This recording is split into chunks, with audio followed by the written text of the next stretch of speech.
Municipal ఎన్నికల నామినేషన్ల గడువు ముగిసింది. దాంతో ఇవాళ నామినేషన్ల స్క్రూటినీ చేయనున్నారు. ఇప్పటివరకు 28,456 నామినేషన్లు దాఖలైనట్టు అధికారులు తెలిపారు. పూర్తిస్థాయి నామినేషన్ల వివరాలు ఇంకా అధికారికంగా వెల్లడించలేదు. అయితే నిన్న సాయంత్రం వరకు నామినేషన్లను స్వీకరించారు. దాంతో నామినేషన్ల సంఖ్య ఇంకా పెరిగే అవకాశం ఉంది. మున్సిపల్ ఎన్నికల్లో అన్ని ప్రధాన రాజకీయ పార్టీలతో పాటు లెఫ్ట్ పార్టీల అభ్యర్థులు, ఇండిపెండెంట్ అభ్యర్థులు కూడా భారీగా నామినేషన్లు వేశారు. చివరి రోజు కావడంతో నామినేషన్ల దాఖలకు అభ్యర్థులు భారీగా తరలివచ్చారు. ఇక నామినేషన్ల దాఖలు ప్రక్రియ పూర్తవడంతో ఇవాళ స్క్రూటినీ ఉంది.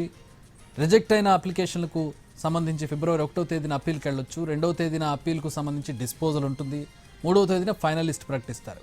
9వ తేదీ సాయంత్రం వరకు ప్రచారం చేసుకోవచ్చు.